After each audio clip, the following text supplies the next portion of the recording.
Saúdo a você, querido irmão, querida irmã, com a paz de nosso Senhor e Salvador Jesus Cristo. Que Deus nos abençoe, rogo a Deus para que nos abençoe neste dia, quando examinamos a sua santa e bendita palavra. Nós precisamos sempre estar em oração e meditar na palavra de Deus, para que possamos fazer a sua vontade, viver a sua vontade. Vamos examinar hoje um ensinamento muito importante, como toda a palavra, e necessário no nosso dia a dia, principalmente nesses tempos do fim, tempos trabalhosos, para que se cumpra a profecia. E nós vemos aqui aos Colossenses, a carta de Paulo aos Colossenses, no capítulo 2, do versículo 4 em diante, a palavra de Deus nos diz assim: E digo isto, para que ninguém vos engane com palavras persuasivas, porque ainda que esteja ausente quanto ao corpo, contudo em espírito estou convosco, regozijando-me e vendo a vossa ordem e a firmeza da vossa fé em Cristo. O apóstolo estava aqui escrevendo aos irmãos, segundo a direção do Espírito Santo para toda a igreja, preocupado com as doutrinas falsas que estavam sendo introduzidas no meio do povo, ensinamentos que desviam a pessoa da salvação. E nós precisamos tomar cuidado, porque a palavra diz que o inimigo vem transfigurado num anjo de luz, parecendo um anjo de luz. Anjo é uma transliteração da palavra em latim, significa mensageiro. Então nós sabemos que anjo é mensageiro. Mensageiro, esse mensageiro que parece de Deus, um anjo de luz, um mensageiro da luz, na verdade é o mensageiro das trevas. Nós vemos que o lobo, ele vem em pele de cordeiro, parece cordeiro, mas é lobo, como lá em Apocalipse fala que parece cordeiro, mas ruge, né? E nós temos que entender essas coisas espiritualmente. Como que eu vou entender essa palavra de uma forma espiritual? Eu não posso olhar para a pessoa, olhar para as aparências e achar que o que eu estou vendo é a realidade. Espiritualmente, materialmente eu vejo uma coisa, espiritualmente pode ser outra. As aparências enganam e tem enganado muito. E o apóstolo Paulo, cheio do Espírito Santo, exortou, ensinou a igreja, animou a igreja a permanecer em espírito e em verdade, para não cair nas astutas ciladas de Satanás. E aqui continua: como pois recebestes o Senhor Jesus Cristo, assim também andai nele, arraigados e sobreedificados nele e confirmados na fé, assim como fostes ensinados, abundando em ação de graças. Tende cuidado, para que ninguém vos faça presa sua, por meio de filosofias e vãs sutilezas, segundo a tradição dos homens, segundo os rudimentos do mundo, e não segundo Cristo, porque nele habita corporalmente toda a plenitude da divindade. Em Cristo habita corporalmente toda a plenitude da divindade. O conselho é: tende cuidado, tenham cuidado, meus filhos, meus irmãos, diz a palavra, para que ninguém vos faça prisioneiro. Prisioneiro do quê? Prisioneiro dessas doutrinas humanas. Usam de formas, de palavras maliciosas, que podem conduzir a pessoa a se desviar da palavra de Deus, do caminho da salvação. Por que a pessoa faz isso? Porque alguém poderia fazer isso. Não é a pessoa em si, aquele que está anunciando de forma errada, que é o nosso inimigo. Nosso inimigo é Satanás. Então nós entendemos que ele pode usar uma pessoa para transmitir um ensinamento diferente daquele que Cristo nos trouxe.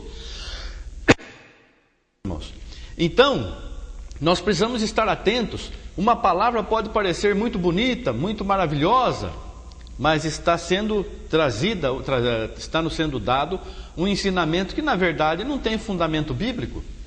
Uma coisa que nós vemos bastante hoje em dia é para que as pessoas contribuam, ajudem a manter o programa, ajudem isso, ajudem aquilo. Eu não vejo nunca o apóstolo Paulo pedir ajuda. Eu vejo ele dando graças a Deus pela ajuda que uma igreja prestou para outra igreja, mas isso segundo o Espírito Santo, que foi movido pelo Espírito Santo, e segundo o que cada um sentiu em seu coração de fazer, não por pedido, porque quem que enviou para pregar a palavra? Quem me enviou foi Jesus Cristo. Eu estou aqui em nome de Jesus falando a palavra de Deus. Eu tenho um relacionamento pessoal e tenho confiança e certeza que o Senhor me enviou. E eu estou ensinando a palavra de Deus conforme o Senhor me ensina, eu também transmito aquilo que recebi do Senhor. Dou graças a Deus por isso. Não posso pedir para os irmãos contribuir para mim. Eu tenho que esperar em Deus, Ele que me enviou. Eu tenho um contato com Ele. Eu às vezes nem te conheço, você nem me conhece pessoalmente. Você não sabe da minha vida, eu não sei da sua. Nós não estamos vivendo um perto do outro. Muitas vezes estamos tão distantes. Eu peço a Deus que me enviou. Senhor, o Senhor me enviou, agora o Senhor me ajude e me abençoe. E me supra toda a minha necessidade. E Ele tem abençoado e suprido. E dou graças a Deus por isso. Porque o Senhor Jesus Cristo é fiel. Ele não engana ninguém. Ele diz, eu vos enviarei, ide por todo o mundo, e eu estou convosco. Se o Senhor está comigo, eu não tenho que temer. O que a palavra diz? Se Deus é por nós, quem será contra nós? O que pode me fazer o homem? Não temerei mal algum. E quantas palavras mais de ânimo para que a nossa fé seja acrescentada. Então eu não preciso ficar pedindo para os irmãos me ajudem e contribuam e façam isso e façam aquilo. O Senhor proverá. Não é assim que diz a palavra? O Senhor proverá. Ninguém começa uma obra e não sabe se vai ter condições de terminar. Eu não comecei obra nenhuma, quem começou foi o Senhor Jesus Cristo. E Ele me enviou. Então, enquanto Ele estiver me enviando, eu estarei falando e o Senhor estará suprindo a minha necessidade. Como Ele vai suprir a minha necessidade material? Eu tenho meu trabalho, através do meu trabalho, Ele supre a minha necessidade.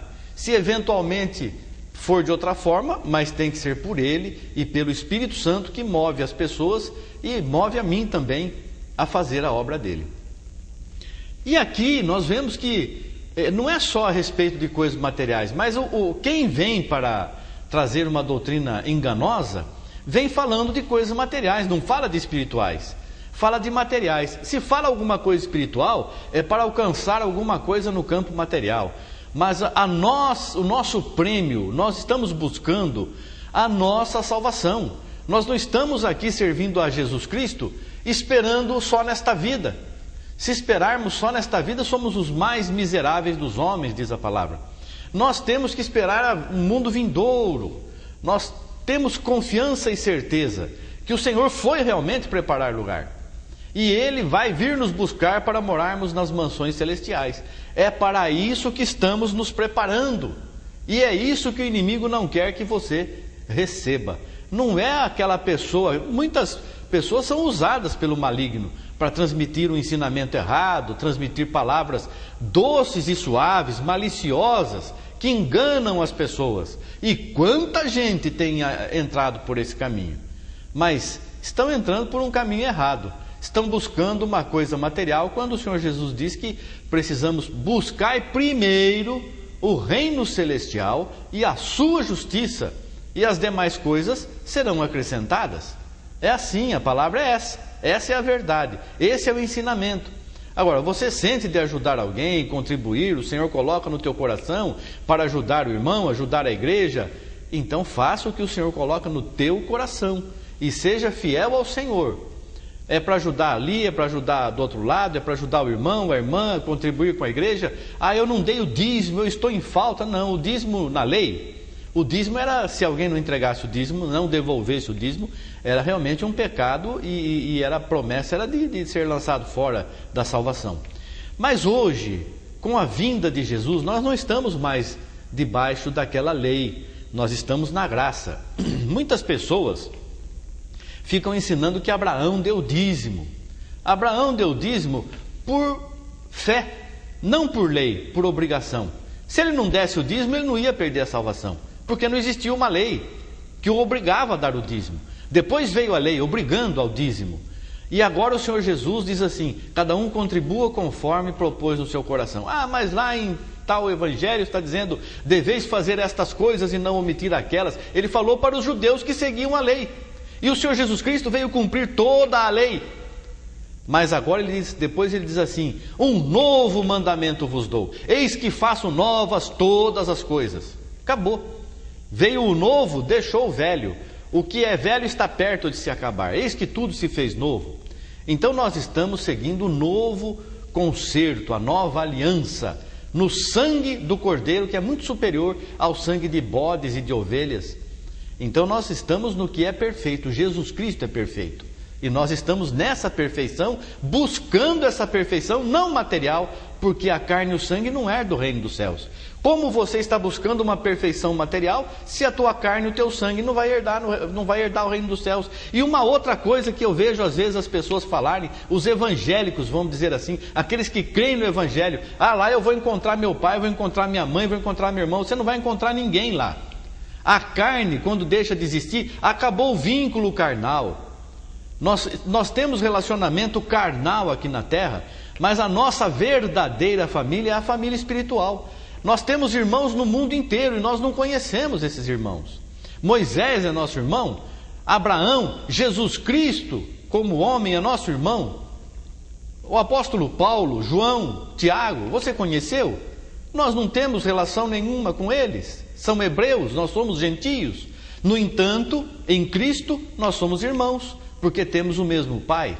Então, muitas pessoas pensam assim: eu vou lá, minha mãe, meu pai, meus irmãos estão lá na salvação, eu preciso ir também. Precisa ir também, mas não porque o teu irmão está lá, o teu pai, tua mãe. Nós não devemos primeiro julgar. Segundo, que acabou o vínculo carnal, acabou o vínculo carnal. Nossa verdadeira família é espiritual. Então nós temos que estar bem atentos para essas doutrinas que vêm para desviar as pessoas de um caminho de salvação. O Senhor Jesus Cristo não é nada complicado. A palavra diz: não fugir da simplicidade que há em Jesus. Eu quero voltar a falar sobre a família. Eu não estou dizendo que o teu pai, a tua mãe, seja quem for da tua família que já partiu, está na condenação ou está na salvação, ou que você não vai encontrá-lo. Você vai encontrar as pessoas que já partiram desta vida, mas não como pai e mãe. Nosso pai, foi o que o Senhor Jesus disse. Senhor, falaram para ele: eis que estão aí fora tua mãe, teus irmãos e tuas irmãs. E a resposta dele foi, apontando os discípulos que estavam em volta: quem é meu pai? Quem é minha mãe? Quem são meus irmãos? Eis aqui minha mãe, irmãos e irmãs, aqueles que fazem a vontade do meu Pai que está no céu. Então, às vezes você não me conhece pessoalmente, você é de uma família terrena, carnal, eu sou de outra, mas espiritualmente pertencemos à mesma família, a família celestial, a família de Deus, a família que vai receber a herança. Veja aqui em 2 Coríntios capítulo 6, o versículo 14, diz assim: não vos prendais a um jugo desigual com os infiéis, porque que sociedade tem a justiça com a injustiça, e que comunhão tem a luz com as trevas, e que concórdia há entre Cristo e Belial, ou que parte tem o fiel com o infiel? Que consenso tem o templo de Deus com os ídolos? Porque vós sois o templo do Deus vivente, como Deus disse: neles habitarei e entre eles andarei, e eu serei o seu Deus, e eles serão o meu povo. Pelo que saí do meio deles, e apartai-vos, diz o Senhor, e não toqueis nada imundo, e eu vos receberei. E eu serei para vós pai, e vós sereis para mim, diz aqui, e eu serei para vós pai, e vós sereis para mim filhos e filhas, diz o Senhor Todo-Poderoso. Amém. Então, às vezes você está num caminho onde só tem pessoas que vivem materialmente, buscando coisas materiais, fazendo coisas que desagradam a Deus, consideradas imundas, porque não são santas, colocando as mãos em coisas que desagradam a Deus, fazendo coisas que desagradam a Deus, até idolatrando pastor, idolatrando igreja. Sai desse meio, sai e não toque nada imundo. e eu vos receberei, e serei para vós pai, e vós sereis para mim filhos e filhas. Às vezes as pessoas usam esse versículo somente para o casamento.